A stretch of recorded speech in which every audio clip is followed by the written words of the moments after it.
Toile, déployée dans la nuit comme une princière voile, s'élève encore vers les cieux ce cri de souffrance, qui déchire comme une dague acérée la soie du silence.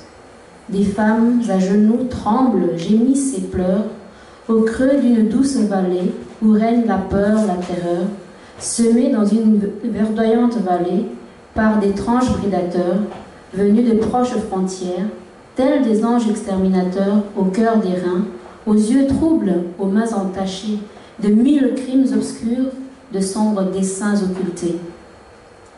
Par la barbarie des égreffins sans loi ni foi, ni patrie, tout, dont les bruits des bottes résonnent de gomme à béni, des femmes pleurent. Tant des saisons ont fleuri depuis leur brutale intrusion, au pays bantou veillé par des géants volcans en fusion, dont les bouches crachent le feu brûlant de leur colère. Quand des femmes du Congo sont couvertes de poussière et qu'elles se voilent la face pour dissimuler à tout le visage, des torrents de larmes qui creusent le sillon sur leur visage.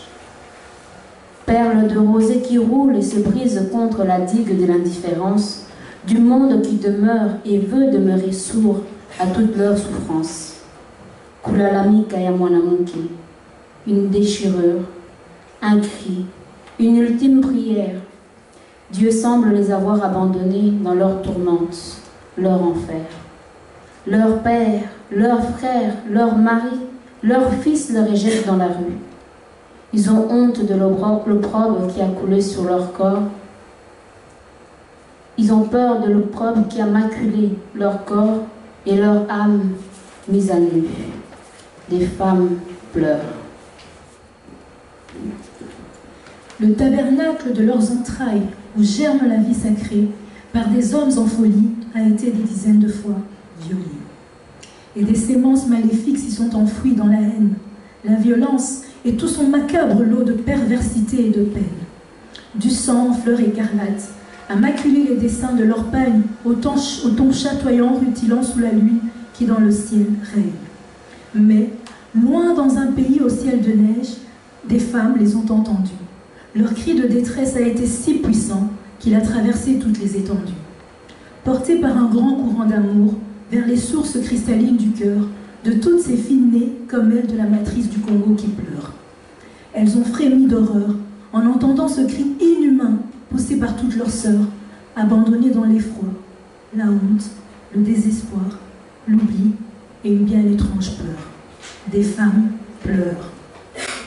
Ces sœurs qui, en ce lundi de novembre, formeront un bel essaim de couleur ébène, se mouvant dans les rues de Bruxelles, où elles marcheront dans le silence et la peine. Une marche de soutien pour leurs compatriotes, devenus pareils à des sépales souillés, par une pluie de sang, de larmes, de sperme et de boue, répandus sur notre terre sacrée. Femmes congolaises ou d'ailleurs, marchons ensemble au rythme du pouls de nos cœurs. Entendez, ils hurlent notre révolte, notre rage quand nos sœurs poussent des haro de douleur. Vent, froid ou pluie ne feront point obstacle à nos pas animés, aussi par notre fol espoir.